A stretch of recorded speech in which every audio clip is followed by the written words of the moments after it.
Abdul ಕಲಾಂನಂತವ್ರು boat ಕಟ್ಟುವವನ ಮಗ paper ಮಾರಿ ಬಂದ ಹುಡುಗ ಏನ್ ಓದಾಕ್ ಲೈಬ್ರರಿ ಇರ್ಲಿಲ್ಲ, ಸುಮ್ಮನೆ ಬೋಟ್ ಕಟ್ತಿದ್ದ, ಪೇಪರ್ ಮಾರಿ ಬಂದು ಬದುಕದವ, ರಾಷ್ಟ್ರಪತಿ, ಭಾರತ ರತ್ನ ಆದವ. ನಮ್ ಮಕ್ಕಳಿಗೆ ಓದಾಕ್ ಒಂದು ರೂಮ ಕಟ್ಟಿ ಕೊಟ್ಟಿವಿ, ಎಲ್ಲಾ ಮಾಡಿ ಕೊಟ್ಟಿವಿ, ಬೇಕಾದಾಗ ಚಹಾ ಕೊಡ್ತೀವಿ, ಟಿಫಿನ್ ಕೊಡ್ತೀವಿ. ಇವ್ಯಾಕ ರತ್ನಗಳಾಗುವಲ್ಲ? ಮನಿಗೆ ರತ್ನ ಆಗುವಲ್ಲ, ಇನ್ನು ಭಾರತಕ್ಕೆ ಯಾವಾಗ ರತ್ನ ಆಕ್ಕವ? ನಮ್ಮ ಕಡಿಂದ ಏನು ನೀಗುವಲ್ರಿ, ಆಗವಲ್ಲಂತ ಹುಡುಗರು. ಕೌಟಿಲ್ಯ ಯಾರ ಗೆಟೌಟ್ ಅಂದಿದ್ರಲ್ಲ, ಒಂದು ದಿವಸ ಅವನೇ ಕಟೌಟ್ ಹಾಕಿ ಅವನ್ ವೆಲ್ಕಮ್ ಮಾಡಿರ್ಬೇಕು, ಹಂಗ ಬೆಳೆದ ಕೌಟಿಲ್ಯ. ಯಾಕ ನಮ್ಮ ಮಕ್ಕಳಿಗೆ ಆಗುವಲ್ದು ಇದು? ನನಗೆ ಯಾಕೆ ಸೋಲು ಜೀವನದೊಳಗ? ಅಂದ್ರೆ ನಮ್ಮಲ್ಲಿ ನಿರಾಸೆ. ಏನೂ ಇಲ್ಲದೆ ಗುಡಿಸಿಲಿನೊಳಗ ಕೌಟಿಲ್ಯ ಸಾಮ್ರಾಜ್ಯ ಕಟ್ಟದ್ರ ನಮ್ಮವ್ವ ಅಪ್ಪ ನನಗೆಲ್ಲಾ ಮಾಡಿ ಕೊಟ್ಟಾರ, ಆದ್ರೂ ನನಗೊಂದು UPSC ಎಕ್ಸಾಮ್, ಒಂದು KPSC ಎಕ್ಸಾಮ್, ಒಂದು PSI ಎಕ್ಸಾಮ್, ಒಂದು ಪೊಲೀಸ್ ಎಕ್ಸಾಮ್ ಯಾಕೆ ಪಾಸ್ ಮಾಡಕ್ ಆಗುವಲ್ದು? ಒಂದು ಸಣ್ಣ ವ್ಯವಹಾರ ಹಚ್ಚಿ ಕೊಟ್ಟಾರ, ಯಾಕೆ ನನಗ್ ನೀಗ್ಸಕ್ ಆಗುವಲ್ದು? ಇದು ಸ್ವಾಧ್ಯಾಯ. ಒಬ್ಬ ಜ್ಯೋತಿಷ್ಯ ಹತ್ರ ಹೋದ್, ನಾನು ಹೋಗಿ ಒಟ್ಟ ನನಗ್ ಕಾಡ್ತೈತ್ ನೋಡಪ್ಪ, ಏನಾರ ಹೇಳ. ಅವ ಅಂದ, ಬಾಳತನಾಗಿತ್ತಪ್ಪ, ಯಾರು ಬಂದಿದ್ದಿಲ್ಲ, 100 ರೂಪಾಯಿ ಇಡು ಅಂದ. ಅವ ಅಂದ, 100 ರೂಪಾಯಿ ಇಲ್ಲ, 50 ಇಡು ಕೊನೆಗೆ. 50 ಇಲ್ಲ ಅಂದ. 25 ಇಡು ಮರಯ, ಬೋಣಿಗೆ ಐತಿದು ಅಂತ. ನಮ್ದ ಬಗೋಣೆಗೆ 25 ಇಡು ಅಂತ. 25 ಇದಿಲ್ಲ, ಬರೀ 10. ಮನುಷ್ಯನ ದುಃಖದ ಬೀಜ ಎಲ್ಲೈತಂದ್ರ, ಮನುಷ್ಯನ ದುಃಖದ ಬೀಜ ಎಲ್ಲೈತೆ ಅಂದ್ರ, ಇಲ್ಲ ನಾವು ಬಾಳ ಹಿಂದಿಂದ ವಿಚಾರ ಮಾಡ್ತೀವಿ, ಇಲ್ಲ ಮುಂದಿಂದ ವಿಚಾರ ಮಾಡ್ತೀವಿ. ಮನುಷ್ಯನಿಗೆ ಭಯ ಮತ್ತು ಶೋಕ, ಇವೆರಡು ಶಬ್ದ ಕೇಳಿರಿ ನೀವು. ಭಯ, ಶೋಕ. ಎಲ್ಲರಿಗೂ ಭಯ ಆಗೈತಿ, ಎಲ್ಲರಿಗೂ ಶೋಕ ಆಗೈತಿ. ಭಯ ಎಲ್ಲೈತಿ, ಶೋಕ ಎಲ್ಲೈತಿ ಅಂದ್ರ, ಭಯ ಎಲ್ಲಾಗತ್ತಂದ್ರ ನಾಳೆಯ ಬಗ್ಗೆ ನಾವು ವಿಚಾರ ಮಾಡ್ತೀವಿ. ನಾಳೆ ನಾಡ್ದ ಮುಂದೇನಾಗುತ್ತೋ ಏನೋ ಗೊತ್ತಿಲ್ಲ ನಮಗ್. ಭಯ. ಮನುಷ್ಯ ಇವತ್ತಿದ್ದು ನಾಳಿನ ಬಗ್ಗೆ ವಿಚಾರ ಮಾಡ್ತಾನಲ್ಲ, ಭಯ ಆಗ್ತೈತಿ. ಹಿಂದ ನಿನ್ನೋ ಮೊನ್ನೋ ಅಚ್ಚಿ ಮೊನ್ನೋ 10 ವರ್ಷದಿಂದ ಯಾರೋ ಒಂದೇನೋ ಒಂದು ಶಬ್ದ ಅಂದಾರ ನಮಗ್. ಆ ಶಬ್ದ ಹಿಡ್ಕೊಂಡು ಇಂದು ವಿಚಾರ ಮಾಡಾಕತ್ತೀವಲ್ಲ, ಅಂದ 10 ವರ್ಷ ಆಗೈತಿ, ಶಬ್ದ ಹೋಗ್ಯಾವ, ಅಂದವ್ರು ಹೋಗ್ಯಾರ, ಆದ್ರ ಇಂದ ತಲೆ ಕೂತ್ ಕಾಡಾಗ್ತೈತಲ್ಲ, ಇದರಿಂದ ದುಃಖ ಆಗ್ತೈತಿ, ಶೋಕ ಆಗ್ತೈತಿ. ನಿನ್ನೆಯೂ ಇಲ್ಲ, ನಾಳೆಯೂ ಇಲ್ಲ. ಯಾರೋ ಹಿಂದ್ ಅಂದಾರ ಅವ್ರು, ಅವ್ರ ಮನ್ಯಾಗ ಯಾರೋ ಒಂದ್ ಶಬ್ದ ಅಂದಿರ್ತಾರ, ಏನೋ ಒಂದು ಶಬ್ದ ಅಂದಿರ್ತಾರ. ನೀವು ತಾಯಿ ಅಂದ್ರ, ಈಗ ನಮ್ಮ ಅಣ್ಣನ ಹೆಣತಿ ಹಿಂಗ ಅಂದಿದ್ದಕ್ಕ ನಾ 10 ವರ್ಷ ಆತ್ ನೋಡುತ್ತ ಅವ್ರ ಮನೆ ಹೊಸ್ತಲ ತೊಳ್ದಿಲ್ಲ. ಈ ಕೀಲಿ ಕುಂತ ಅಂತಿರ್ತಾಳ, ನಾ 10 ವರ್ಷ ಆತ ಅವ್ರ ಮನೆ ಹೊಸ್ತಲ ತೊಳ್ದಿಲ್ಲ ಅಂತ ಈಕೆ ಅಂತಿರ್ತಾಳ. ಅವ್ರ ಅಂತಿರ್ತಾರ, ಬಾಳ ಚಲೋ ಆತ 10 ಹೊಸ ಸೀರೆ ಉಳ್ದು ನಮ್ಮ ಅಂತ ಅವ್ರ ಅಂತಾರ. ಅಂದ್ರ ಹಿಂದಿಂದ ನೆನಸ್ಕೊಂಡು ತಾಪ ಮಾಡ್ಕೊಂತೈತಿ, ಇಲ್ಲ ಮುಂದಿಂದ ಕಲ್ಪಿಸ್ಕೊಂಡು ತಾಪ ಮಾಡ್ತೈತಿ. ಅದಕ್ yesterday is dead, tomorrow is not yet born, what you have with you is today. ನಿನ್ನೆ ಸತ್ತೈತಿ, ಇಲ್ಲ ಬರುದಿಲ್ಲ ಅದು. ನಾಳೆ ಹುಟ್ಟಿಲ್ಲ. ಸತ್ತ ನಿನ್ನೆಗಾಗಿ ಚಿಂತಿಸುವುದಕ್ಕಿಂತ, ಬರದೇ ಇರುವ ನಾಳೆಗಾಗಿ ಭಯ ಪಡುವುದಕ್ಕಿಂತ ದೇವ್ರು ಇವತ್ತೇನು ಕೊಟ್ಟಾನಲ್ಲ, ಇದನ್ನ ಅನುಭವಿಸೋರಿಗೆ ಸಂತರು ಅಂತ ಕರೀತಾರ ಅವ್ರಿಗೆ.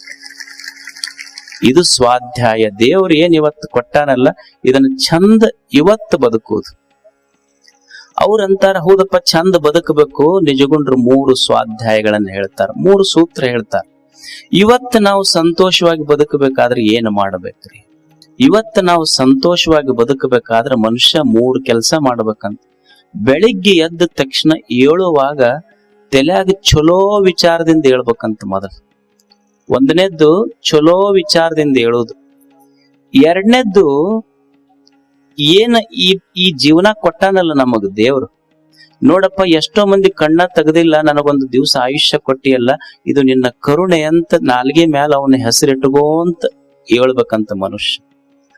ಮೂರನೇದ್ದು ಮಂದಿ ಮಾತ ನಂಬೇಡ, ನಿನ್ನೊಳಗ ಶಕ್ತಿ ಐತಲ್ಲ, ನಿನ್ನ ಶಕ್ತಿಯನ್ನು ನಂಬಿ ಬದುಕುವುದು ಮೂರನೇದ್ದು. ಒಂದನೇದ್ದು ಚಲೋ ವಿಚಾರ ಇಟ್ಟುಕೊಂಡು ಹೇಳೋದು, ಇದಕ್ಕೆ ಜ್ಞಾನ ಸ್ವಾಧ್ಯಾಯ ಅಂತ ಕರೆದ್ರು. ನಾಲ್ಗೆ ಮ್ಯಾಲ ದೇವರ ಋಣಪ್ಪ ಅಂತ ಹೇಳ್ತೀವಲ್ಲ, ಅವನ ನಾಮಸ್ಮರಣೆ ಮಾಡ್ತೀವಲ್ಲ, ಮಂತ್ರ ಸ್ವಾಧ್ಯಾಯ. ಮತ್ತ ನಿನ್ನ ಬಗ್ಗೆ ನೀನು ನಿನ್ನ ಶಕ್ತಿಯ ಬಗ್ಗೆ don't under estimate your self. ನಿನ್ನ ಬಗ್ಗೆ ನೀ ಸಣ್ಣ ಕೀಳರಿಮೆ ಮಾಡಕ್ ಹೋಗ್ಬೇಡ, ನಾನು ಶಕ್ತಿವಂತ ಅಂತ ಭಾವಿಸು. ಇದು ಆತ್ಮ ಸ್ವಾಧ್ಯಾಯ. ಇವು ಮೂರು ಇರ್ಬೇಕು ಮನುಷ್ಯ. ಮೊದಲನೇದ್ದು, ಏಳುವಾಗ ಬೆಳಿಗ್ಗೆ ಎದ್ದಾಗ ಚಲೋ ವಿಚಾರದಿಂದ ಮನುಷ್ಯ ಏಳಬೇಕು. ಏನು, ಮೊದಲು ಏಳುವಾಗ ಚಲೋ ವಿಚಾರ ಇರ್ಬೇಕು ನಮ್ ತಲೆಯಾಗ. ಚಲೋ ವಿಚಾರದಿಂದ ಮನುಷ್ಯ ಏಳ್ಬೇಕು. ನಮಗ್ ಹಂಗ ಆಗೋದಿಲ್ಲ. ಎದ್ದು ಕೂಡ್ಲೇನೆ ಯಾರ ಮನೆಗೆ ಏನು ಬೆಂಕಿ ಹಚ್ಚಬೇಕಂತ ಶುರು ಮಾಡ್ತೀವಿ. ಇಲ್ಲ, ಎದ್ದು ಕೂಡ್ಲೆ ಅದೊಂದು ಮೊಬೈಲ್. ಕೆಲವು ಮಂದಿಗೆ ಎದ್ದು ಕೂಡ್ಲೇನೆ ಬೆಡ್ ಟೀ ಬೇಕು ಅವ್ರಿಗೆ. ಅದು ಎದ್ದು ಕೂಡ್ಲೆ ಬಾಯಿ ತೊಡ್ಕೊಳ್ಳೋ ಟೀ ಕುಡಿದ್ರೆ ಅದು ಬೆಡ್ ಟೀ ಆಗೋದಿಲ್ಲ, ನಿನಗೆ ಡೆಡ್ ಟೀ ಆಗುತ್ತೆ ಅಷ್ಟ. ಎದ್ದು ಕೂಡ್ಲೆ ಚುಟ್ಟ ಹಚ್ಕೋಬೇಕು. ಚುಟ್ಟ ಹಚ್ಕೊಳ್ಳಿಲ್ಲ ಅಂದ್ರೆ ಎಲ್ಲಿ ಹೋಗೋದಿಲ್ಲ ಮಾತು. ಅಂದ್ರೆ ಇದು ನಮ್ಮದಿದು. ಅವ್ರು ಏನಂತಾರ ಅಂದ್ರೆ, ಎದ್ದು ಕೂಡ್ಲೆ ಬೆಳಿಗ್ಗೆ ಎದ್ದಾಗ ಚಲೋ ವಿಚಾರದಿಂದ ಹೇಳೋ ಮನುಷ್ಯನೇ. ಯಾರು ನಾವು ನಮ್ಮ ಮನೆಗೆ ಭಿಕ್ಷುಕರು ಬರ್ತಾರೆ, ಇಲ್ಲಿ ಬೆಳಿಗ್ಗೆ ಹುಡುಗರು, ಅವ್ರ ತಟ್ಟಿ ಹೆಂಗಿರ್ತೈತಿ? ಖಾಲಿ ತಟ್ಟಿ ಇರ್ತೈತಿ. ಯಾರು ಭಿಕ್ಷುಕರು ಅಂದ್ರ ಚಲೋ ಇದ್ದವ್ರಿಗೆ ತ್ರಾಸ ಹಾಕಿರ್ತದ. ನಿಮ್ದೆಲ್ಲ ಪ್ರಶ್ನೆ, ಚಲೋ ಮಾಡೋವ್ರಿಗೆ ಯಾಕೆ ತ್ರಾಸ ಆಗ್ತದೆ? ಒಬ್ಬಕ್ಕೆ ಕುಂತಿ, ಇನ್ನೊಬ್ಬಕ್ಕೆ ಗಾಂಧಾರಿ. ಕುಂತಿಗೆ 5 ಮಕ್ಕಳಿದ್ದು, ಗಾಂಧಾರಿಗೆ 101 ಇದ್ದು.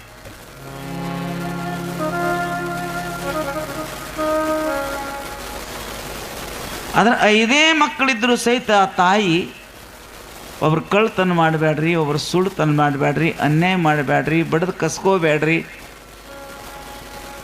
ಸೊಕ್ಕಲೆ ಬದುಕಬೇಡ್ರಿ, ಅಹಂಕಾರದಿಂದ ಇರಬೇಡ್ರಿ, ಇನ್ನೊಬ್ರು ಕೆಡಿಸಬೇಡ್ರಿ, ದಾನ ಮಾಡ್ರಿ, ಧರ್ಮ ಮಾಡ್ರಿ, ಬಿದ್ದವ್ರನ್ನ ಎತ್ತರಿ, ಕಷ್ಟದಲ್ಲಿದ್ದವ್ರು ಬೆನ್ನಿಂದ ನಿಲ್ರಿ,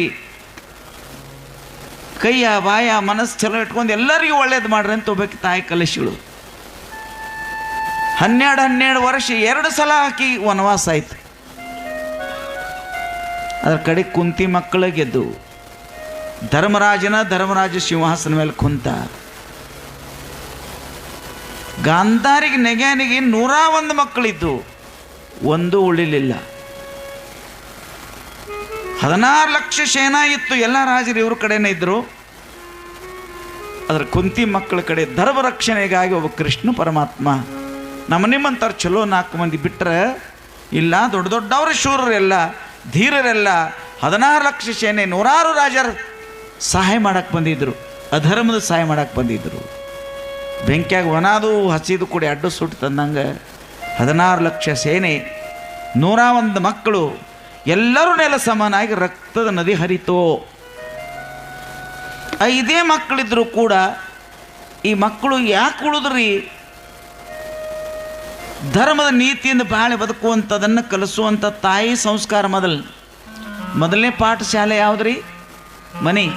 ಮೊದಲನೇ ಗುರು ಯಾರು? ತಾಯಿ. ನಮ್ಮ ಮಕ್ಕಳೆಲ್ಲ ಕೈಯಾಗ ಮೊಬೈಲ್ ಹಿಡ್ಕೊಂಡು ಯಾರೂ ಮಾತು ಕೇಳುವಲ್ಲ, ಒಂದು ಮನೆ ಶೆಟೆತಾವ ಯಾಕೆ ಓದುತ್ತೇನ್ರಿ? ಹೇಳ್ರವ, ಅವು ಇಟ್ಟಿಟ್ಟದಾವ 7ನೇಂತೆ 8ನೇಂತೆ ಒಟ್ಟು ಏನಾದ್ರು ಪುಸ್ ಯಾಕೆ ಮಾಡತ್ತಾವ ಓದುತ್ತೇನ್ರಿ? ಅವನ ಸಂಸ್ಕಾರ ಕಡಿಮೆ ಐತಿ. ದೇವ್ರ ಜಗಲಿ ಮ್ಯಾಗ ಲಕ್ಷ್ಯ ಇಲ್ಲ. ನಮ್ಮ ಅಜ್ಜಿಗಳೆಲ್ಲ ಹಿರಿಯರೆಲ್ಲ ರಾಮಾಯಣ ಮಹಾಭಾರತ ನೀತಿ ಕಥೆ ಹೇಳ್ತೀರ, ಅವ್ರು ಹೋಗಿಬಿಟ್ರು. ಮೊದಲನೇ ಮನೆಯೇ ಪಾಠಶಾಲೆ. ಮೊದಲನೇ ಗುರು ಹಡದಂಥ ತಾಯಿ ಒಬ್ಬಕ್ಕೆ ಕುಂತಿ ನೀತಿ ನ್ಯಾಯ ಧರ್ಮದಿಂದ ಬಾಳೆ ಬದುಕ್ರೆ ಅಂತ ಕಲಿಸಿರು. ಅವರು ಧರ್ಮ ರಕ್ಷಣೆಗಾಗಿ ಒಬ್ಬ ಗುರು ಹಾಗೆ ಕೃಷ್ಣ ಭಗವಂತ ದೇವರ ಬೆನ್ನಿಂದ ಬಂದ ನಿತ್ತ. ಮುತ್ತಿನಂಥ 5 ಮಕ್ಕಳಿದ್ದರು ಸಹಿತ ಧರ್ಮ ಹಸ್ತಿನಾಪುರ ಸಿಂಹಾಸನ ಮೇಲೆ ರಾಜ ಧರ್ಮ ಕುಂತ ಎಷ್ಟೋ ವರ್ಷ ಸಮಾಜಕ್ಕಾಗಿ ಧರ್ಮದ ರಾಜ್ಯ ಮಾಡಿರುವಂಥ. ತಂಗಿನ ಕಳಸಾಗ ಬಂದಿದ್ದ ಗಾಂಧಾರಿ ತಮ್ಮ ಅನ್ನ, ಅವ ಯಾರು ಹೇಳ್ರಿ? ಶಕುನಿ. ಅವು ಇಟ್ಟಿಟ್ಟ ಸಣ್ಣಾಗಿದ್ದಾಗಿಂದ ನೀವು ಯಾರಿಗೂ ಮನೆ ಮಾಡ್ರಿ, ಯಾರಿಗೂ ಕೈ ಮುಗಿಬೇಡ್ರಿ, ರಾಜರ ಮಕ್ಕಳದ್ರಿ, ನಿಮಗ ಆಗಲಿ, ಅವು 5 ಅದಾವತ್ತನ 5 ಬೆಳ್ಳ ಕಡ್ದಂಗೆ ಅವೆಲ್ಲ ಮುಗಿಸ್ರಿ, ಅಂದ್ರೆ ಸೊಕ್ಕಲೆ ಇರ್ರಿ, ಬಗ್ಗಬೇಡ್ರಿ, ಕೈ ಮುಗಿಬೇಡ್ರಿ, ಹಂಗಂತ ತಿಳ್ಕೊಂಡು ಸಣ್ಣ ಇರುವಂಥ 101 ಮಕ್ಕಳಿಗೆಲ್ಲ ಸ್ವಾರ್ಥ, ಅಹಂಕಾರ, ದ್ವೇಷ ಅನ್ನುವಂಥ ಕೆಟ್ಟ ವಿಷದ ನೀರು ಹನಿಸಿದ. ಗಾಂಧಾರಿ ಮಕ್ಕಳದೊಂದು ದೊಡ್ಡ ಬಳ್ಳಿ, 101 ಮಕ್ಕಳು ಬಳ್ಳಿತ್ತಲ್ಲ, ಆ ಬಳ್ಳೆಲ್ಲನೂ ಕೈ ಆತು. ಆ ಕಾಯಿಗಳೆಲ್ಲ ಕೈ ಆದೋದಕ್ಕೆ ಕಾರಣ ಶಕುನಿ ಅಂತಕ್ಕಂಥ ಒಬ್ಬ ಯಾವಾಗಲೂ ದ್ವೇಷದ ಕೆಟ್ಟ ಸಂಸ್ಕಾರ ನೀರು ಹಾಸೋದ್ರಿಂದ ಅಖಂಡವಾಗಿರ್ತಕ್ಕಂಥ ಒಂದು ಮನೆತನ ದ್ವೇಷದಲ್ಲಿ ನಡ್ಕೋತು. ಸಂಘ 2 ರೀ, ಶಕುನಿ ಮಾಮನ ಸಂಘ ಮಾಡಿದವರು ಗಾಂಧಾರಿ ಮಕ್ಕಳು. ತಾಯಿ ಸಂಸ್ಕಾರ ಕೃಷ್ಣ ಭಗವಂತನ ಸಾನ್ನಿಧ್ಯದಲ್ಲಿದ್ದವರು ಪಾಂಡವರು. ಕೊನೆಗೆ ವಿಜಯ ಕಷ್ಟ ಆದ್ರೆ ಆಯಿತು, ಆದರೆ ವಿಜಯ ಯಾರಿಗೆ ಆತಂದ್ರೆ ಪಾಂಡವರಿಗೆ ಆಯ್ತು. ಇನ್ನೊಂದು ಮಾತು ನಿಮಗೆ ಗೊತ್ತಿರಲಿ, ಸ್ವಾಮೀಜಿ ಚಲೋ ಇದ್ದವ್ರಿಗೆ ತ್ರಾಸ ಯಾಕಿರ್ತದೆ? ನಿಮ್ದೆಲ್ಲ ಪ್ರಶ್ನೆ. ಚಲೋ ಮಾಡೋರಿಗೆ ಯಾಕೆ ತ್ರಾಸ ಆಗ್ತದೆ? ನಿಮಗೆ ಇನ್ನೊಂದು ಮಾತು ಹೇಳಿ, ಮೈನ ಗಿಡಕ್ಕೆ ಕಲ್ಲು ಯಾಕೆ ಹೋಗ್ತಾರೋ? ಬೇವಿನ ಗಿಡಕ್ಕೆ ಕಲ್ಲು ಹೋಗೋದು ಯಾರು ನೋಡೇನು? ಮಾವಿನ ಗಿಡಕ್ಕೆ ಯಾಕೆ ಹೋಗಿತಾರೆ? ಬೇವಿನ ಗಿಡಕ್ಕೆ ಯಾಕೆ ಹೋಗ್ಯಂಗಿಲ್ಲ? ಮಾವಿನ ಗಿಡ ಒಂದು ಕಲ್ಲು ಹೊಡೆಸ್ಕೊಂಡ್ರೆ ಏನು ಕೊಡ್ತದೆ? ಸಿಹಿಯಾದಂಥ ಹಣ್ಣು ಕೊಡ್ತದೆ. ಒಳ್ಳೆದ್ರದ ಪರೀಕ್ಷೆ ಇರ್ತದೇನ, ಕೆಟ್ಟದ ಪರೀಕ್ಷೆ ಇರೋಂಗಿಲ್ಲ. ಬಂಗಾರ ಬೆಂಕಿಯಾಗ ಹಾಕಿ ಸುಟ್ಟು ನೋಡ್ತಾರೆ ಗಟ್ಟೈತಿ ಇಲ್ಲ ಅಂತ ತಿಳ್ಕೊಂಡು ಕಟ್ಟಿಗೆ ಎಟ್ಟೋ ಸುಡ್ತಾರೆ, ಅವೇನು ಬಂಗಾರ ಆಗಂಗಿಲ್ಲ ಜೀವನದೊಳಗೆ. ದೂರ ದುರ್ಜನರ ಸಂಘ ಅದು ಭಂಗವಯ್ಯ. ಜೀವನದಲ್ಲಿ ಒಳ್ಳೆ ಕೆಟ್ಟದನ್ನು ನಾವು ಮಾಡೋಕ್ಕೆ ಹೋಗಬಾರ್ದು. ಜೀವನದಲ್ಲಿ ನಮ್ಮ ಸಮಾಜದೊಳಗೆ ಈಗೊಂದು 30-40 ವರ್ಷದೊಳಗೆ ನಮ್ಮೆಲ್ಲ ಹೊಸ ಪೀಳಿಗೆ ಐತೆ, ಎಲ್ಲ ಕೆಟ್ಟು ಹೋಯ್ತು. 10 ಹೆಜ್ಜೆಗೊಂದು ದಾಬೆ ಅದು. ಊರು ಸುತ್ತಮುತ್ತ ಕುಡಿ ಸಂಗತಿ ಬಂದು ಎಲ್ಲೋ ಮುಚ್ಚಿ ಮರ್ಯದಲ್ಲಿ ಯಾರೋ ಕುಡಿದು ಗಪ್ ಚುಪ್ ಇರ್ತಿದ್ರು. 8ನೇಂತೆ 10ನೇಂತೆ ಹೋಗುವಂಥ ಹುಡುಗರೆಲ್ಲ ಕುಡಿದು ಬಾಗಲಾಗಿ ಬೀಳಾಕತ್ತು. ಇವಾಗ ಹನುಮಪ್ಪನ ಗುಡಿಯಾಗೋ ಬ್ರಹ್ಮದೇವ್ರ ಗುಡಿಯಾಗ ಒಂದು ಮಂಗಳಾರತಿ ನಡೆದ್ರೆ ಒಂದು 10 ಮೋಟರ್ ಸೈಕಲ್ ನಿಲ್ಲಂಗಿಲ್ಲ. ಒಂದು ದಾಬೆ ಮುಂದೆ ದಿನ 200 ಮೋಟರ್ ಸೈಕಲ್ ನಿಲ್ತಾವ. ಭಾರ ಆದರೂ ಸಹಿತ ನಿಮ್ಮ ಮಕ್ಕಳು ನಿಮ್ಮ ಮನೆಗೆ ಬರಂಗಿಲ್ಲ. ಇದು ಯಾರ ಸಂಘ? ರೊಕ್ಕ ಹಾಳಾಯ್ತು, ಮರ್ಯಾದೆ ಹಾಳಾಯ್ತು, ಮನೆಯಿಂದ ಶಾಂತಿ ಹೋಯ್ತು. ನಿಮ್ಮ ವಂಶದ ದೀಪ ನಿಮ್ಮ ಮುಂದೆ ಹಾರಿ ಅವನ ಫೋಟೋಕ್ಕೆ ನೀವು ಹಾರ ಹಾಕಿ ಬಡ್ಕೊಂಡು ಅಳುವಂಥ ಪ್ರಸಂಗ ಬಂದಿಲ್ಲ? ಹೇಳನು ಎಷ್ಟು ಪುಡಿ ತಿನ್ನೋ ಹುಡುಗರಿಲ್ಲ, ಎಷ್ಟು ಕುಡುಕರಿಲ್ಲ. ದೇಶ ಕೆಡಬಾರ್ದು. ಒಂದು ಮನೆ ಚಂದ ಆದ್ರೆ ಓನ್ ಚಂದ ಆಗ್ತದೆ, ಓನ್ ಚಂದ್ರ ಆದ್ರೆ ಊರು ಆಗ್ತದೆ, ಅಲ್ಲಿಂದ ತಾಲೂಕು ಜಿಲ್ಲಾ ಆಗ್ತದೆ, ಅಖಂಡ ಭಾರತ ದೇಶ ಧರ್ಮೋಂತರ ರಾಷ್ಟ್ರ ಆಗ್ತದೆ. ಮಾತು ಹೇಳ್ತಿರ್ತಾರೆ, ಮಕ್ಕಳಿಗೆ ದುಡ್ಡಿನ ಬೆಲೆ ತಿಳಿಸ್ಬೇಕು ಅಂತ. ಯಾಕೆ ಹೇಳ್ತಾರೆ ಅಂದರೆ, ತಂದೆ ತಾಯಿ ಆದವರು ಬಿರ್ರಿ ಕೇಳಿದಷ್ಟು ದುಡ್ಡು ಕೊಡಬೇಡಿ ಮಕ್ಕಳಿಗೆ. ದುಡ್ಡಿನ ಬೆಲೆ ಗೊತ್ತಾಗೋದಿಲ್ಲ. ಆ ದುಡ್ಡು ಹೆಂಗೆ ಬರುತ್ತೆ? ಆ ದುಡ್ಡು ಬರೋದಕ್ಕೆ ತಂದೆ ತಾಯಿ ಆದಂಥವ್ರು ಎಷ್ಟು ಕಷ್ಟಪಡ್ತಾರೆ, ಎಷ್ಟು ದುಡಿತಾರೆ ಅನ್ನೋದನ್ನು ತಿಳಿಸಿ ಕೊಟ್ಟಾಗ ಖರ್ಚು ಮಾಡುವಾಗ ಯೋಚನೆ ಮಾಡ್ತಾರೆ ಮಕ್ಕಳು ಅನ್ನೋದು ಅದರ ನೀತಿ. ಈ ಮಾತು ಯಾಕೆ ಬಂತಪ್ಪ ಅಂದರೆ, ಹಾಗೆ ಪ್ರತಿಯೊಂದರ ಬೆಲೆನೂ ತಿಳಿಸ್ಬೇಕು. ನಾವು ಅಪ್ಪ ಕೊಟ್ಟಂಥ ಖರ್ಚಿಗೆ ಕೊಟ್ಟಂಥ ಪಾಕೆಟ್ ಮನಿ ಪುಗ್ಸಟ್ಟೆ ಬಂದಿದ್ದಲ್ಲ, ಅದಕ್ಕೋಸ್ಕರ ಆತ ಬೆವರು ಹರಿಸ್ತಾನೆ ಅನ್ನೋ ಅರಿವು ಇದ್ದಾಗ ಮಕ್ಕಳು ಬೇಕಾಬಿಟ್ಟಿ ಖರ್ಚು ಮಾಡೋದಿಲ್ಲ. ಹಾಗೆ ಅದರ ಬೆಲೆ, ಪ್ರತಿಯೊಂದರ ಬೆಲೆನೂ ತಿಳಿಸ್ಬೇಕು ನಾವು. ಮಕ್ಕಳು ಅಂದರೆ ಮುಂದಿನ ತಲೆಮಾರು, ದುಡ್ಡು ಅಂದರೆ ಪರಂಪರೆ, ಧರೋಹರ್, ಬೆಲೆ ತಿಳಿಸ್ಬೇಕು. ಹಾಗೆ ರಾಮ ಮಂದಿರ ಹೋಗಿ ನಿಂತ್ಕೊಂಡು ಸಖತ್ತಾಗಿದೆ, ದೊಡ್ಡದಾಗಿದೆ, ಮಸ್ತ್ ಕೆತ್ತಿದ್ದಾರೆ. ಅಷ್ಟೇ ಅಲ್ಲ, ಅದು ಅಲ್ಲಿ ಬರೋದಕ್ಕೆ ಕಾರಣ ಆಗಿದ್ದೇನು ಅನ್ನೋದು ಗೊತ್ತಾಗಬೇಕು. ಸುಮ್ಮನೆ ಬಂದಿದ್ದಲ್ಲ ಅದು. ಯಾರೋ 1-2 ಜನರಿಗೆ ರಾಮ ಮಂದಿರ ಮಾಡಿಸ್ಬೇಕು ಅನ್ನಿಸ್ತು, ಇನ್ನೊಂದೆರಡು ಜನರ ಹತ್ರ ದುಡ್ಡು ಕೇಳಿದ್ರೆ ಮಂದಿರ ಮಾಡೋಣ ಕೊಡ್ರಿ ಅಂದರು, 1-2 ಜನ ದುಡ್ಡು ಕೊಟ್ಟರು, ಮಂದಿರ ಕೆತ್ತು ನಿಲ್ಲಿಸ್ಬಿಟ್ರು. ಹಂಗೆಲ್ಲ ಅದಾಗಿದ್ದು. ಪ್ರತಿಯೊಂದರ ಬೆಲೆ ತಿಳಿಸ್ಬೇಕು. ನಾನು ಮತ್ತೆ ಹೇಳ್ತೀನಿ, ಸ್ವಾತಂತ್ರ್ಯದ ಬೆಲೆ ಅಂತ ತಿಳಿಸಿಲ್ಲ ನಾವು ಸರಿಯಾಗಿ. ದೇಶಕ್ಕೆ ಸ್ವಾತಂತ್ರ್ಯ ಬಂದಿದೆಯಲ್ಲ, ಅದಕ್ಕೆ ನಾವು ತೆತ್ತಿರುವ ಬೆಲೆ ಏನು ಅನ್ನೋದನ್ನು ತಿಳಿಸಿಲ್ಲ. ಒಂದು ಪಾರ್ಶ್ವವನ್ನು ಹೇಳ್ತಾ ಬಂದ್ವಿ, ಉಪವಾಸ ಕೂತ್ಕೊಂಡ್ವಿ, ಸತ್ಯಾಗ್ರಹ ಮಾಡಿದ್ವಿ, ಸ್ವಾತಂತ್ರ್ಯ ಕೊಟ್ಟು ಹೋದರು ಬ್ರಿಟಿಷರು ಅಂತ. ಲಕ್ಷಾಂತರ ಜನರ ಬಲಿದಾನ ಆಗಿದೆ ಅದಕ್ಕೆ. ಬ್ರಿಟಿಷರ ಗುಂಡಿಗೆ ಎದೆ ಒಡ್ಡಿದ್ದಾರೆ. ಅವರ ನೇಣಗಂಭದಲ್ಲಿ ಸ್ವಾತಂತ್ರ್ಯ ಹೋರಾಟಗಾರರ ಹೆಣಗಳ ತೇಲಾಡಿದ್ದಾವೆ. ಅಪರಿಚಿತ ಜೈಲುಗಳಲ್ಲಿ ಶಿಕ್ಷೆಗೊಳಗಾಗಿ ಕೊರಗಿ ನರಳಿ ಸತ್ತೋಗಿದ್ದಾರೆ. ಅವರೆಲ್ಲರ ಹೋರಾಟದ ಫಲವಾಗಿ 1942ರಲ್ಲಿ ಸ್ವಾತಂತ್ರ್ಯ ಬಂತು. ದೇದಿ ಹಮೆ ಆಜಾದಿ ಬಿನಾ ಖಡ್ಗ ಬಿನಾ ಢಾಲ್ ಸಾ ಬರಮತಿಕೆ ಸಂತ ತೂನೆ ಕರ್ದಿಯಾ ಕಮಾಲ್ ಇದೆಯಲ್ಲ, ಅದು ಒಂದು ಪಾರ್ಟ್ ಅದು ಸ್ವಾತಂತ್ರ್ಯ ಹೋರಾಟದಲ್ಲಿ. ಈ ಬಲಿದಾನದ ಕಥೆ ಹೇಳಿದಾಗ ನಮಗೆ ಬಂದಿರುವ ಸ್ವಾತಂತ್ರ್ಯವನ್ನು ಎಷ್ಟು ಜವಾಬ್ದಾರಿಯಿಂದ ನಾವು ನೋಡ್ಕೋಬೇಕು ಅನ್ನೋ ಪರಿಜ್ಞಾನ ಬರುತ್ತೆ. ಪರಿಜ್ಞಾನ ಅವಾಗ ಬರೋದು. ಶ್ರೀರಾಮನ ಬಗ್ಗೆ ಮಾತಾಡ್ತಿದ್ದೆ. 9600 ವರ್ಷಗಳ ಹಿಂದೆ ರಾಮ ಇದ್ದ ಅಂತ ನಂಬೋದು ನಾವು. 9600 ವರ್ಷಗಳಿದ್ದ ರಾಮ ನಮಗೆ ದೇವರಾಗಿಲ್ಲೇನ್ರಿ? ಇವತ್ತು ದೇವರಾಗಿಲ್ಲ. ಇವತ್ತಿಗೂ ರಾಮಾಯಣ ಪಾರಾಯಣ ಮಾಡೋರನ್ನ ಕಂಡಿದ್ದೇನೆ ನಾನು. ಅಂದರೆ ಒಬ್ಬ ರಾಜಕುಮಾರ ಆಗಿನ ಕಾಲಕ್ಕೆ ಬಹು ಪ್ರಚಲಿತವಾದಂಥ ಭಾಳ ಜನ ಹೆಂಡಂದ್ರನ್ನ ಲಗ್ನ ಆಗುವಂಥದ್ದು. ರಾಜನೋ ಬಹುವಲ್ಲಭ ಅಂತ ಮಾತು. ರಾಜರಿಗೆ ಮಾರ್ಜಿನ್ ಬೇಕಾದಷ್ಟು ಮದುವೆ ಆಗೋಲ್ರಕು. ಆಗಲಿಲ್ಲವ, ಏಕಪತ್ನಿ ವೃತಸ್ಥನಾಗಿದ್ದ.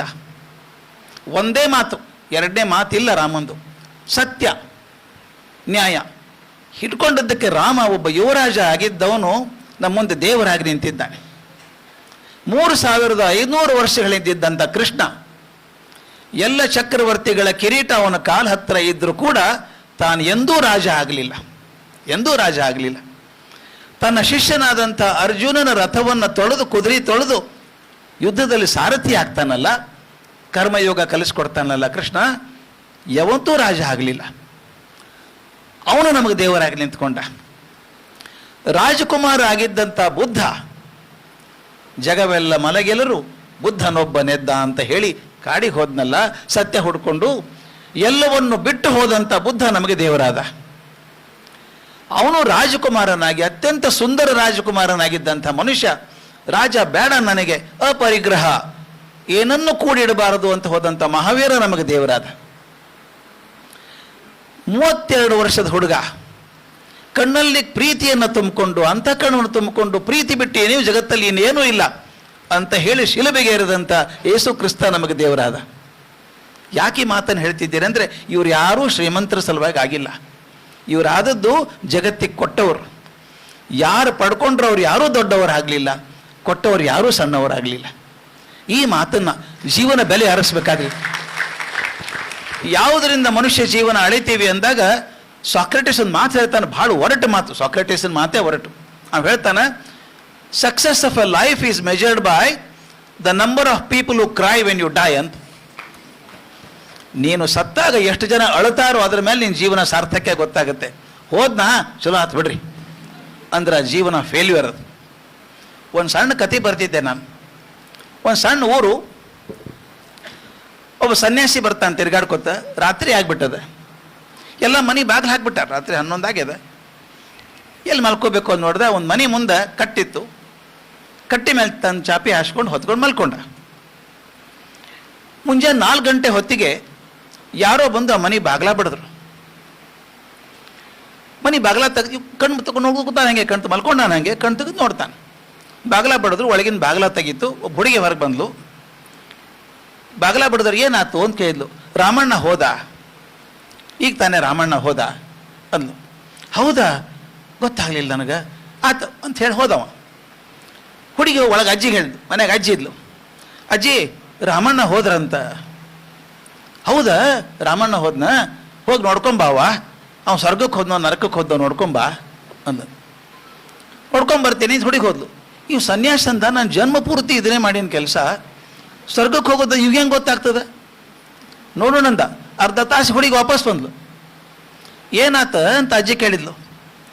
ಅಜ್ಜಿ, ರಾಮಣ್ಣ ಹೆಂಗೆ ನರಕಕ್ಕೆ ಹೋಗ್ತಾನೆ, ಸ್ವರ್ಗಕ್ಕೆ ಹೋದ ಅಂದ.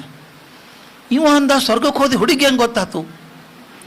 ಆ ಹುಡುಗಿನ ಕೇಳ್ದ, ನಾನು ತಡ್ಕೊಳಿಕ್ಕೆ ಆಗೋಲ್ತು, ನಾ ಸನ್ಯಾಸ ಇದೇ ಕೆಲಸ ಮಾಡವ, ಸ್ವರ್ಗಕ್ಕೆ ಹೋದ ನಿನಗೆ ಹೆಂಗೆ ಗೊತ್ತಾಯ್ತು, ರಿಸೀಟ್ ಹೆಂಗೆ ಬಂತು ನಿನಗೆ ಅಂತ. ಅಜ್ಜಿ ಹೇಳಿದ್ಲಂತ, ಹಂಗಲ್ರಿ, ಮನೆ ಮುಂದೆ ಜನಸಾಗರ ನೆರೆದದ, ರಾಮಣ್ಣ ಹೋದ ಅಂತ 1000 ಮಂದಿ ಅಳ್ಳಿಕ್ಕೆ ಹತ್ತಾರ ಮುಂದೆ.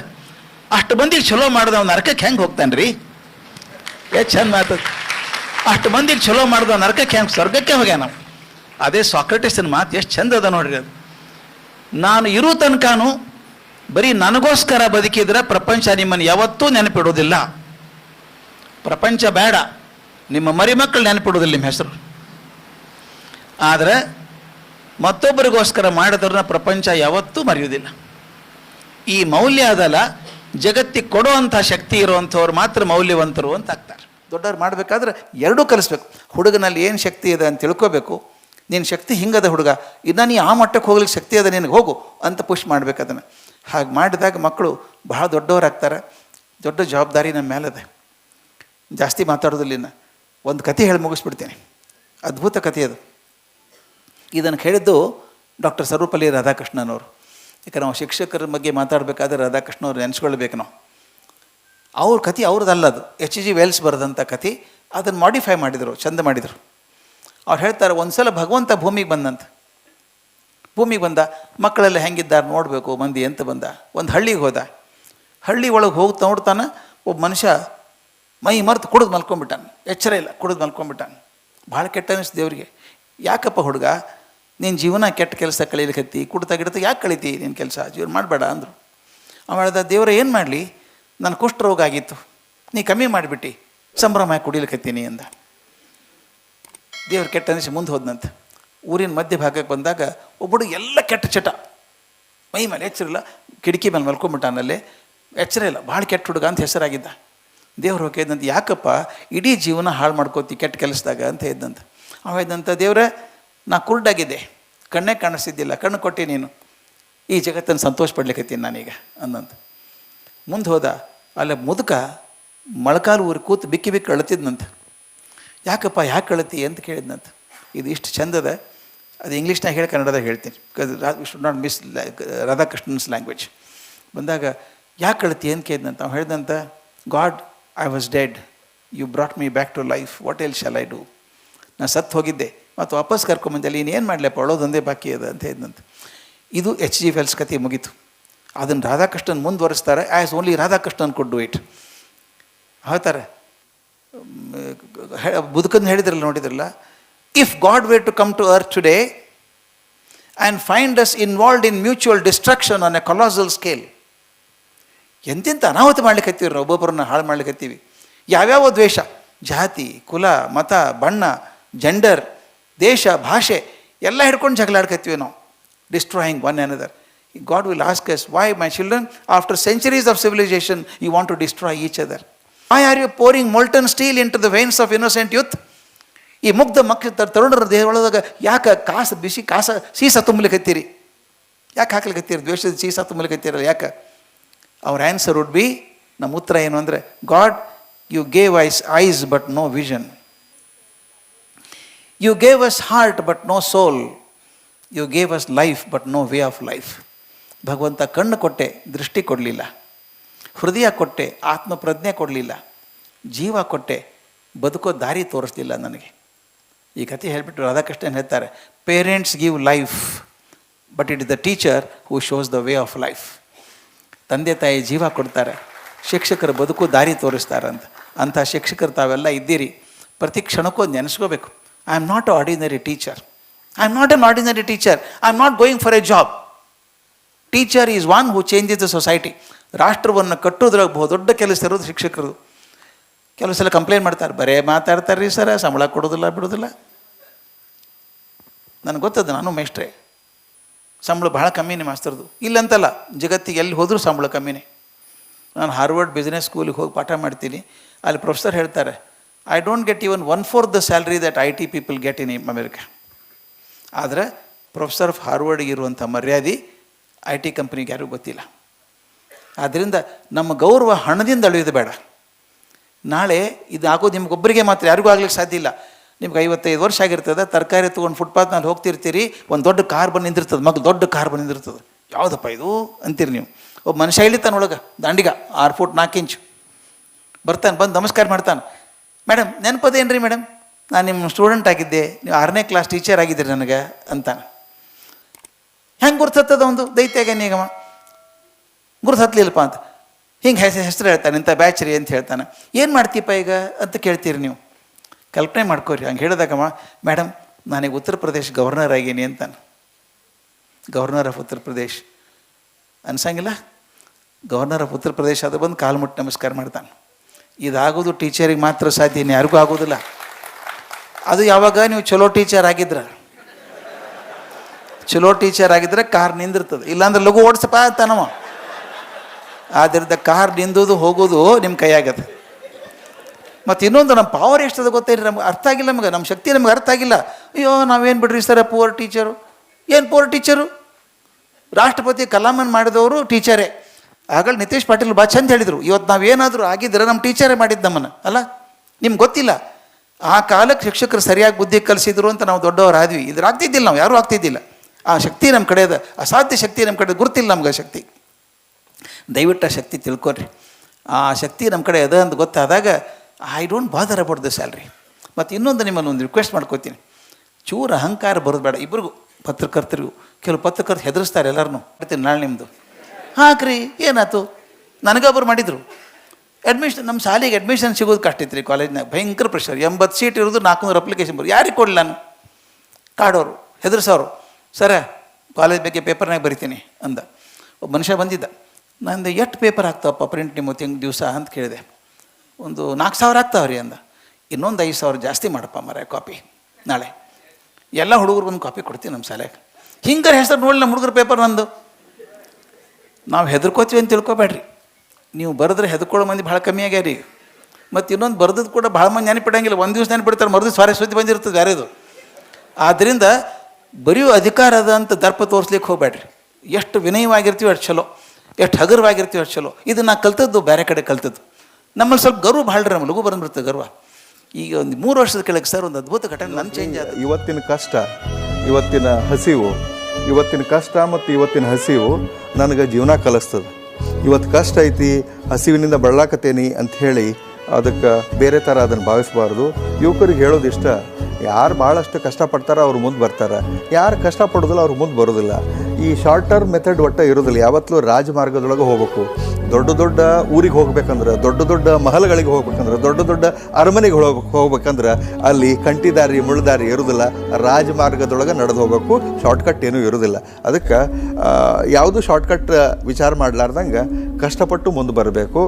ಮತ್ತು ಯಾವುದೇ ನೆಗೆಟಿವ್ ಥಾಟ್ ಇಟ್ಕೋಬಾರ್ದು, ಇದೇನು ಇದಾಗೋದಿಲ್ಲ ಮಾಡೋದಿಲ್ಲ ಅನ್ನುವಂಥದ್ದು ಇಟ್ಕೋಬಾರ್ದು. ಮನುಷ್ಯ ಮನಸ್ಸು ಮಾಡಿದ್ರೆ 1 ಗಂಟೆ 10 IAS ಮಾಡ್ಬೋದು. ಒಬ್ಬ ವ್ಯಕ್ತಿ ಹುಟ್ಟಿದ ಮೇಲೆ ದೇವರು ಹುಲ್ಲು ಮೇಯಿಸೋದಿಲ್ಲ ಅನ್ನುವಂಥದ್ದನ್ನು ನಂಬಿ ಬಂದವ್ರು ನಾವು.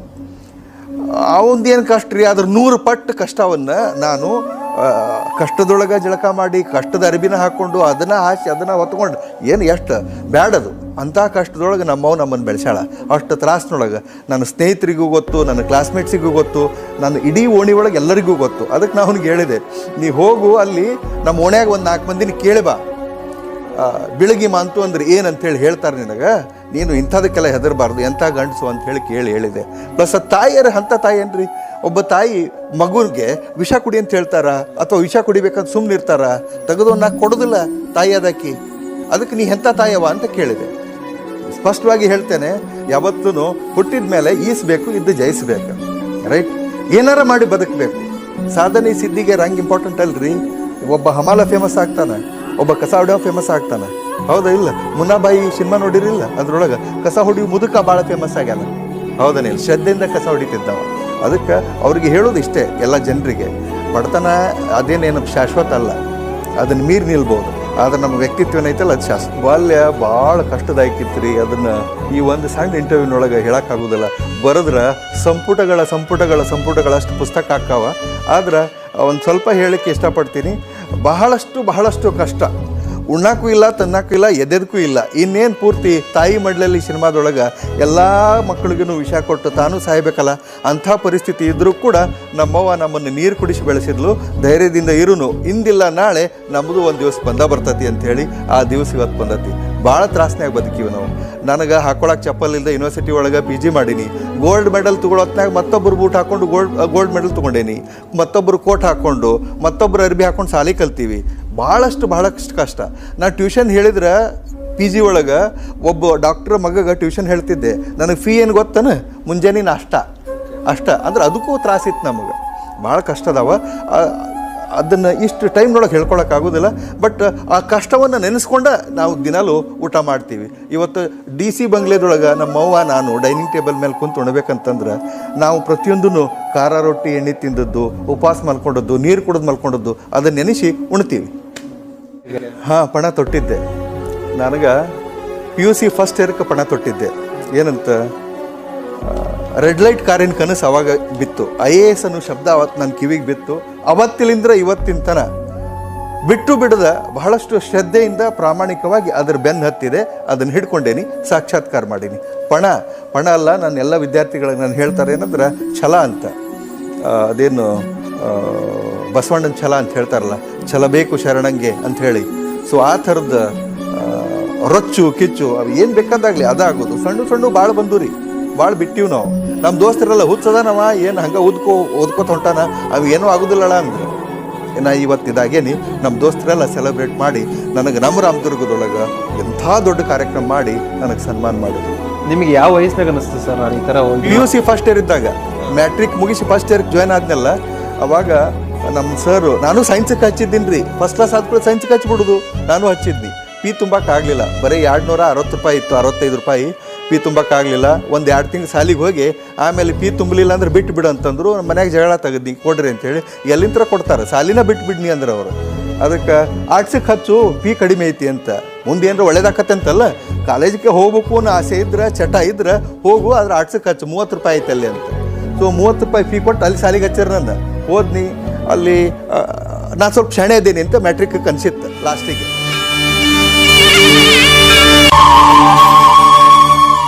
ನೇತ್ರದಾನ ಮಹಾದಾನ, ನೇತ್ರದಾನ ಪವಿತ್ರವಾದ ದಾನ.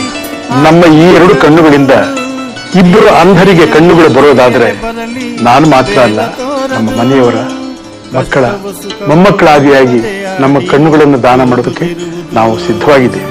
ಅಮೂಲ್ಯವಾದ 2 ಕಣ್ಣುಗಳು ಮಣ್ಣು ಪಾಲಾಗುವುದಕ್ಕಿಂತ ಕತ್ತಲಲ್ಲಿ ಕುಳಿತಿರುವ ಇಬ್ಬರು ಅಂಧರಿಗೆ ದಾರಿದೀಪವಾಗಲಿ. ಎಲ್ಲರೂ ಮನಸ್ಸು ಮಾಡೋಣ. ಅಂದ್ರೆ ನೇತ್ರದಾನ ಮಹಾದಾನ. ನಾವು ನಮ್ಮ ಕಣ್ಗಳನ್ನ ಕೊಟ್ಟರೆ ಇನ್ನಿಬ್ಬರಿಗೆ ಕಣ್ಗಳು ಬರುತ್ತೆ. ಸೊ ಹಾಗಾಗಿ ನೇತ್ರದಾನ ಮಾಡಿ, ಅದು ತುಂಬ ಒಳ್ಳೆಯದು. ನಾನು ಯಾಕೆ ಈ ಮಾತುಗಳನ್ನ ಹೇಳ್ತಾ ಇದ್ದೀನಿ ಅಂದರೆ, ನಮ್ಮ ತಂದೆಯವರು ನಿಧನರಾದಾಗ ಅವ್ರ 2 ಕಣ್ಗಳು ಇನ್ನೊಬ್ಬ ಜೀವಕ್ಕೆ ಜಗತ್ತನ್ನ ತೋರಿಸ್ಕೊಡ್ತು. ಹಾಗಾಗಿ ನೇತ್ರದಾನ ಮಾಡಿ, ಎಲ್ರಿಗೂ ಒಳ್ಳೇದಾಗಲಿ. Thank you so much. Appu ತುಂಬ ಯಂಗ್ ಇದ್ರು, ಅವ್ರ ಕಣ್ಗಳು ತುಂಬ ಈಕ್ವಾಲಿಟಿ ತುಂಬ ಚೆನ್ನಾಗಿತ್ತು. ಸೊ ಅದಕ್ಕೆ ಅಪ್ಪು ಅವ್ರ ಕಣ್ಗಳನ್ನ ಶನಿವಾರ ದಿವಸ ನಾನು ಹೇಳಿದ್ನಲ್ಲ ಆಪರೇಷನ್ ಮಾಡಿದ್ವಿ. ಅದು 2-4 ಜನರಿಗೆ ಆ ಕಣ್ಗಳನ್ನ ಜೋಡಿಸಿದ್ವಿ, ಥಿಂಕ್ ಮಾಡೋದಿಲ್ಲ. ಸೊ ಆದರೂ ಕೂಡ ಅಷ್ಟು ಕಾಳಜಿ ಇದೆ ಅವ್ರಿಗೆ ನೇತ್ರದಾನದ ಬಗ್ಗೆ. ಆ ಕಣ್ಗಳನ್ನ ದಾನ ಮಾಡಿ ಒಂದು ಒಳ್ಳೆ ಸಂದೇಶ ಕಳಿಸಿದ್ದಾರೆ ಸರ್ ನಮ್ಮ ಜನರಿಗೆ. ಸೊ ಅದಕ್ಕೆ ನಾನು ಕೇಳೋದಿಷ್ಟೇ, ಎಲ್ಲರೂ ಈ ನೇತ್ರದಾನಕ್ಕೆ ಮುಂದೆ ಬರಬೇಕು. ನೇತ್ರದಾನ ಒಂದು ಪವಿತ್ರವಾದ ದಾನ, ಅದು ತೀರದ ಮೇಲೆ ಮಾಡುವಂಥ ಒಂದು ಕಾರ್ಯ ಅಲ್ವಾ. 6 ಗಂಟೆ ಒಳಗೆ ಆಗಬೇಕು. ಅದು ಸುಟ್ಟು ಬೂದಿ ಪಾಲು ಮಾಡೋದು ಅಥವಾ ಕೂತು ಮಣ್ಪಾಲು ಮಾಡೋದಕ್ಕಿಂತ ಅದನ್ನು ದಾನ ಮಾಡಿ ಕತ್ತಲಲ್ಲಿ ಕುಳಿತಿರುವ ಅಂಧರಿಗೆ ಒಂದು ಬೆಳಕು ನೀಡುವ ಒಂದು ಕಾರ್ಯ ಎಲ್ಲರೂ ಮಾಡಬೇಕು. ಸಂಪೂರ್ಣವಾಗಿ ಹೋಗಿಲ್ಲ, 2 ಕಣ್ಣು ಇಲ್ಲಿ ಬಿಟ್ಟು ಹೋಗಿದ್ದಾನೆ, ನಮ್ಮನ್ನ ನೋಡ್ತಾ ಇದೆ. ಅದು 4 ಜನಕ್ಕೆ ಆಗಿದೆ. ಇದು ನಮ್ಗೆ ಒಂದು ಶಕ್ತಿ. ಇಲ್ಲಿ ಈ ಜಾಗ ಯಾಕೆ ಅಂದ್ರೆ 3 ಜನ, ನಮ್ಮ ಅಪ್ಪಾಜಿ, ಅಮ್ಮ, ನನ್ನ ತಮ್ಮ, 3 ಜನ ಇಡೀ ಕುಟುಂಬದ ಸಮೇತ ಅವ್ರ ಕಣ್ಗಳನ್ನ ಇಲ್ಲಿ ಬಿಟ್ಟು ಹೋಗಿದ್ರೆ, ಯಾವ ಅಭಿಮಾನಿ ದೇವರುಗಳು ಅದನ್ನ ನೋಡ್ತಾ ಇದ್ರೆ ನೀವೆಲ್ಲ ನೋಡ್ಬೋದು. ಅಪ್ಪಾಜಿ ಅವರು ಅವ್ರ ಸಿನಿಮಾ ಎಂಟರ್ ಆಗಿದೆ, ಬೇಡ ಕಣ್ಣಪ್ಪ ಇದ್ರೆ 2 ಕಣ್ಣನ್ನ ದೇವರಿಗೆ ದಾನ ಮಾಡ್ತಾರೆ. ಅವ್ರು ಹೋಗ್ತಾರೆ, 2 ಕಣ್ಣನ್ನ ಅಭಿಮಾನಿ ದೇವರುಗಳಿಗೆ ಕೊಟ್ಟು ಹೋಗ್ತಾರೆ. ಇದು ಅವ್ರ ಜೀವನದಲ್ಲಿ ಬೆಳೆದಿರುವಂತ ಒಂದು ಸಂದೇಶ ದೇವರು. ಇದನ್ನ ಪುಣ್ಯಕ್ಕೆ ನಮ್ಮ ಅಮ್ಮನೂ ಮಾಡಿದ್ರು, ನನ್ನ ತಮ್ಮನೂ ಮಾಡಿದ್ರು. ನಮ್ಮ ತಂದೆನೇ ನಮ್ಮ ಕಣ್ಗಳನ್ನೆಲ್ಲ ದಾನ ಮಾಡಿ ಹೋಗಿದ್ದಾರೆ. ಅವರು ಮೊದಲನೇ ಸಲ ಡಾಕ್ಟರ್ ಭೇಟಿ ಮಾಡಿದಾಗ ಮೊಮ್ಮಕ್ಕಳು ಆದಿಯಾಗಿ ಎಲ್ಲಾರ ಕಣ್ಣು ದಾನ ಮಾಡ್ತೀವಿ. ಹಿಂದೆ ಮನುಷ್ಯ ಹೋದ ಮೇಲೆ ಒಂದು ಉಪಯೋಗ ಆಗ್ತಾನೆ ಅಂದ್ರೆ ಇದಕ್ಕಿಂತ ಒಂದು ದೊಡ್ಡ ಗುಣ ಏನ್ ಬೇಕು ನಮ್ಗೆ ಅಂತ ನಮ್ಮ ತಂದೆ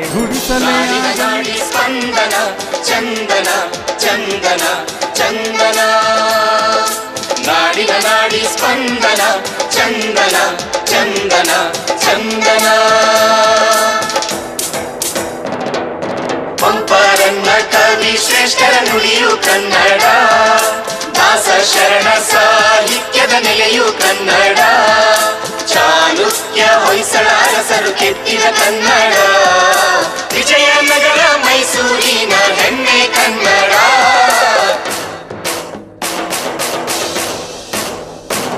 ಕಲೆ ಸಂಸ್ಕೃತಿ ವಿಜ್ಞಾನದ ಸ್ಫುರಣ, ಮಾಹಿತಿ ತಂತ್ರಜ್ಞಾನದ ಕಿರಣ, ಜೀವನದಿ ಜೀವ ಸಂಕುಲದ ಚೇತನ, ಕನ್ನಡಿಗನ ನರನಾಡಿಯೇ ಚಂದನ, ಚಂದನ ಚಂದನ ಚಂದನ ಚಂದನ ಚಂದನ ಚಂದನ. ನಾಡಿನ ನಾಡಿ ಸ್ಪಂದನ, ಚಂದನ ಚಂದನ ಚಂದನ.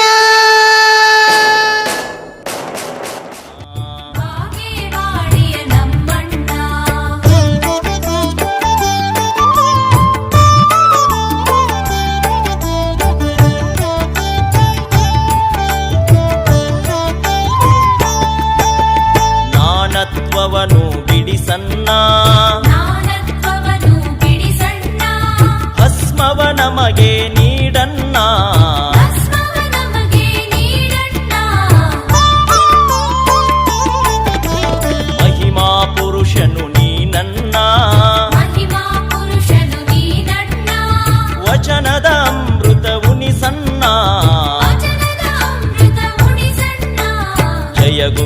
ಗುರುದೇವ ಬಸವಣ್ಣ ಜಯ ಗುರುದೇವ ಬಸವಣ್ಣ ಬಾಗೇವಾಡಿಯ ನಮ್ಮಣ್ಣ ಬಾಗೇವಾಡಿಯ ನಮ್ಮಣ್ಣ